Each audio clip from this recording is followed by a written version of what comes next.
میں لگاؤ. پھر 10ویں بات آئی ہے وَالَّذِينَ إِذَا أَصَابَهُمُ الْبَغْيُ هُمْ يَنْتَصِرُونَ. اور جب ان کے اوپر زیادتی ہوتی ہے تو وہ بدلہ لیتے ہیں یا اپنے آپ کو ڈیفینڈ کرتے ہیں. دونوں معنی ہیں. جب ان پہ زیادتی ہوتی ہے تو بدلہ لیتے ہیں یا اپنے آپ کو ڈیفینڈ کرتے ہیں. وَجَزَاءُ سَيِّئَةٍ سَيِّئَةٌ مِثْلُهَا. اور کسی نے آپ پہ غلطی کی ہے تو اس غلطی کی سزا اتنی ہی ہے جتنی غلطی اس نے کی ہے. اس نے آپ کو ایک تھپڑ مارا ہے زیادتی سے تو آپ ایٹ دی موسٹ ایک تھپڑ مار کے بات ختم کر دے سکتے. یہ اجازت ہے. ایسا نہیں کہ آپ بولے کہ میں اتنا ماروں گا پھر کبھی ہاتھ نہیں اٹھانا میرے اوپر. آپ 10-12 تھپڑ مار دیے زیادتی. یہ واقعات آ رہے ہیں. ایک صحابی اپنے غلام کو مارے. صحابی تھے, اندر سے تڑپ گئے, آئے رسول اللہ صلی اللہ علیہ وسلم کے پاس اور بولے کہ اس نے ایسی غلطی کی تھی, میں نے یہ سزا دی. تو آپ نے کہا کہ جتنی اگر اتنی سزا دی ہے تو ٹھیک ہے, ورنہ قیامت میں جواب دہ ہو جاؤ گے. وہ گئے گھر اور وہ غلام کو کوڑا دیا, بولا کہ مار, مجھے مارو, مجھے مار. آزاد کر دیا. یہ ہے توبہ, یہ ہے کیفیت احکامات پہ عمل کرنے کی. اور پھر کہا کہ فمن عفا, 11ویں بات, وہ اصلاحہ, اور جس نے معاف کر دیا اور صلح کرا دی, ریکنسائل کرا دیا. یہ 12 کوالٹیز آئے ہیں. جس نے معاف کرا دیا, صلح کرا دی, فاجرہ علی اللہ انہ لا یحب الظالمین. اور اس کا اجر, یعنی یہ تمام چیزوں کا جو ہے اس کا اجر جو ہے اللہ پر ہے, اور بے شک اللہ تعالیٰ زیادتی کرنے والوں کو پسند نہیں کرتا. تو ایک سرسری طور پہ ہم دیکھ لیں کہ ایمان لانا, اللہ تعالیٰ پہ توکل کرنا, بڑے گناہوں سے بچے رہنا, بے حیائی کے چیزوں سے بچے رہنا, غصے کے اثرات سے اپنے دوسروں کو بچاتے رہنا, اور پھر اپنے پالنے والے اللہ تعالیٰ کے جو احکامات ہیں ان کی تابع, ان کی بات سننا, اور نماز جماعت سے قائم کرنا, اور آپس میں مشورے سے کام کرنا, اور جو اللہ تعالیٰ نے ہم کو دیا ہے اس میں سے خرچنا. اور وہ لوگ جن پہ زیادتی ہوئی ہے وہ یا تو بدلہ لے سکتے ہیں یا پھر اس کو معاف کر دینا اور آپس میں ریکنسائل کر لینا. یہ ہیں کون لوگ؟ ما علیہم من سبیل. اور اگر کسی پہ ظلم ہوا ہو اور وہ ظلم کے بعد اگر بدلہ لے تو اس پہ الزام کا کوئی راستہ نہیں. بے کوئی ظلم کیا تھا, وہ اتنا ہی زیادتی اس پہ کر دے رہا, اس کا بدلہ لے رہا ہے, تو اس کے اوپر جو کوئی الزام کا راستہ نہیں ہے. انما السبیل علی الذین یظلمون الناس ویبغون والارض فی الارض بغیر حساب. یعنی الزام تو انہی لوگوں پر ہے جو انسانوں پر ظلم کرتے ہیں, زیادتی کرتے ہیں, سرکشی کرتے ہیں ان کے ساتھ زمین میں, اور بغیر کسی حق پہ رہے. اگر آپ سچائی پہ ہیں, ایک بات ہے ریوولٹ کر رہے ہیں, آپ بات سمجھ میں آتی ہے, آپ حق پہ ہی نہیں ہیں, بلا وجہ فساد پھیلا کے رکھیں. اچھا خاصا سکون کا ماحول چل رہا ہے, ایک فساد پیدا کر کے رکھ دیے, ہر جگہ دہشت پیدا ہو گئی, سکون کو توڑ دیا.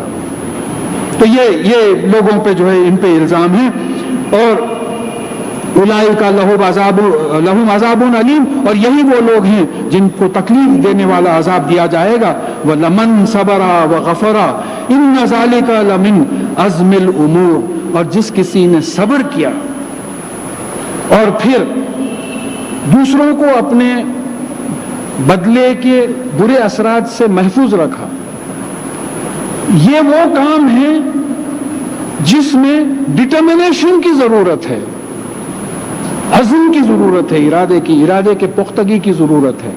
ایمان کیا ہے؟ ارادے کی پختگی ہے, کمٹمنٹ ہے. دیکھیے میں ذرا تھوڑا سا آف دی ٹریک ہوتا ہے. کمٹمنٹ کا مطلب یہ ہے, کلمہ جو ہے ہمارا کمٹمنٹ ہے, لا الہ الا اللہ محمد رسول اللہ صلی اللہ علیہ وسلم کمٹمنٹ ہے. کیسا کمٹمنٹ ہے کہ میں یہ مان رہا ہوں کہ اللہ کے سوائے میری زندگی میں کوئی اور اتھارٹی نہیں ہوگی, میں کسی اور کی غلامی نہیں کروں گا. الہ معبود جس کی غلامی کی جاتی ہے. میں یہ قسم کھا رہا ہوں کہ اللہ کے سوا کسی اور کی غلامی نہیں کروں گا, کمٹمنٹ ہے. اور محمد رسول اللہ صلی اللہ علیہ وسلم اس غلامی میں قرآن پہ ویسے ہی عمل کروں گا جیسے محمد رسول اللہ صلی اللہ علیہ وسلم نے اپنی سنت سے بتایا ہے. یہ کمٹمنٹ ہے. جس کو صحابہ سمجھے تھے ایمان لائے. ہم بدقسمت، ہم کو کلمہ کبھی پیش کیا نہیں گیا، سمجھنے کی ضرورت نہیں محسوس ہوئی، پیدائشی مسلمان ہیں، آئے بھی چلے بھی گئے، بس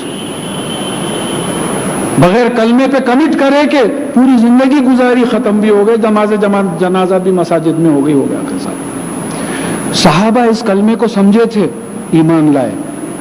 اس زمانے کے کافر اس کلمے کو سمجھے تھے، سمجھ کے ایمان نہیں لائے. دیکھیے بات سمجھیے، صحابہ کلمے کو سمجھ کے ایمان لائے اور وہ لوگ سمجھ کے ایمان نہیں لائے. اس کی مثال، ایک صحابی کے دوست غیر مسلم تھے. وہ صحابی نے اپنے دوست سے کہا کہ بھائی میں تمہیں بڑا سمجھدار سمجھتا تھا، حیرت ہے تم ایمان نہیں لائے. تو وہ جو کافر دوست تھے انہوں نے صحابی سے کہا کہ میں یہی تم سے بتانا چاہ رہا تھا کہ میں تم کو بڑا عقل مند سمجھتا تھا، تم کیسے ایمان لا لیے؟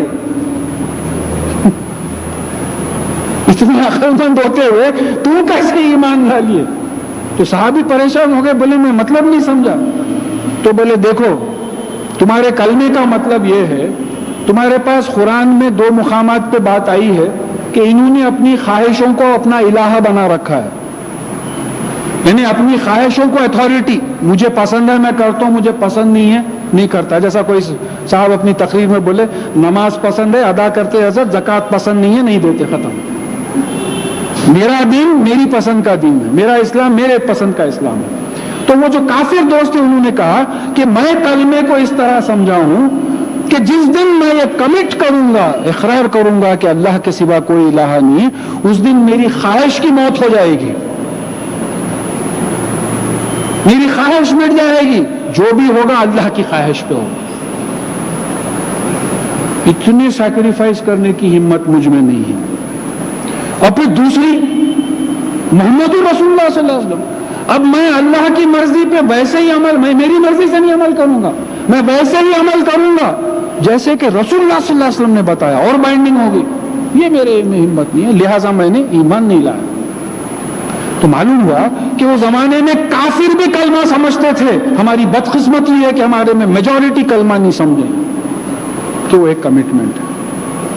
تو کوئی ایک صاحب سننے کے بعد، بعض لوگ رہتے سننے کے بعد متاثر ہونے کے بجائے بحث میں پڑ جاتے، بولے حضرت اب وہ ساری زندگی اللہ کی خواہش پہ گزارے تو پھر اپنی خواہش کہاں چلیں گی؟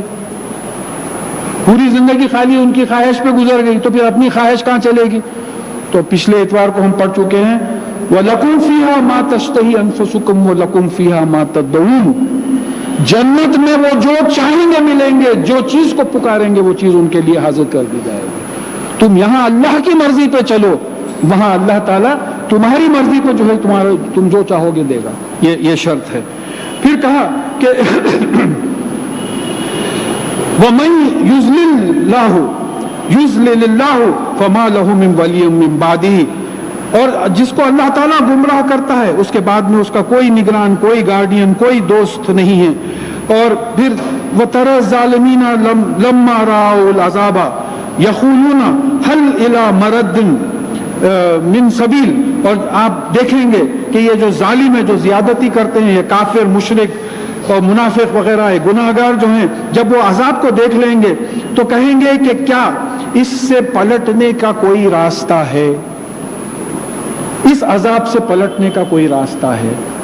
بھئی اب تک تو ایمان نہیں تھا، یقین نہیں تھا، اس واسطے بات بالکل ٹلتی جا رہی تھی، لیکن اب معلوم ہوگا تو اب یہ بول رہے ہیں کہ بھئی اب اس سے پلٹنے کا کوئی راستہ ہے کیا؟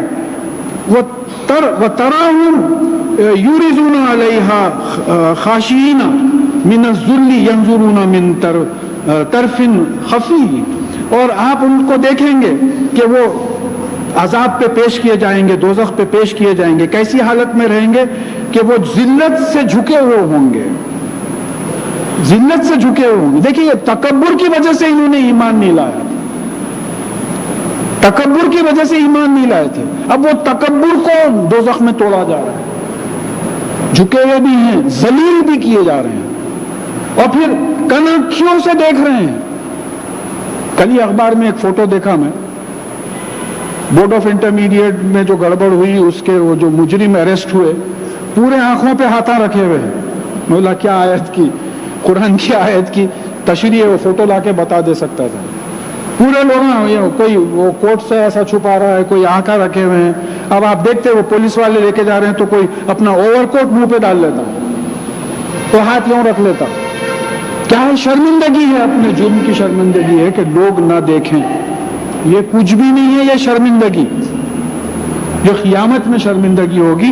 کہا گیا کہ لوگ اپنے ہاتھ کاٹ لیں گے. دیکھیے جو بعض لوگ نروس رہتے ہیں ان کو انگلیاں کاٹنے کی عادت رہتی, جتنا نروس ہوتے اتنا زیادہ انگلیاں کاٹتے. تو وہاں اتنے نروس ہو جائے گے کہ اپنا پورا ہاتھ کاٹ لیں گے. ایسی جو ہے دوزخ کی سزا کی کیفیت ہوگی. وَقَالَ الَّذِينَ آمَنُوا إِنَّ الْخَاسِرِينَ الَّذِينَ خَسِرُوا أَنفُسَهُمْ وَأَهْلِهِمْ يَوْمَ الْقِيَامَةِ. اور وہ لوگ جو ایمان لائیں گے وہ ان نقصان اٹھانے والوں کے بارے میں کہیں گے کہ آج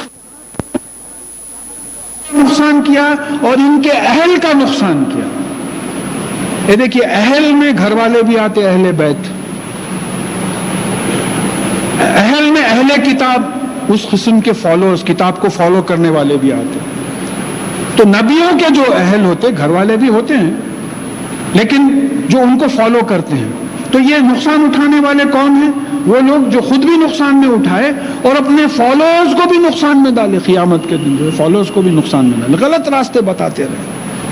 قرآن اور حدیث کے راستے نہیں بتائے, غلط راستے بتاتے گئے اور دونوں نقصان میں رہے. الا ان الظالمین فی العذاب مقیم. اور جان لو کہ بے شک یہ ظالمین جو زیادتی کرتے ہیں, دین پہ عمل نہیں کرتے, یہ ایک قائم رہنے والے عذاب میں ہوں گے.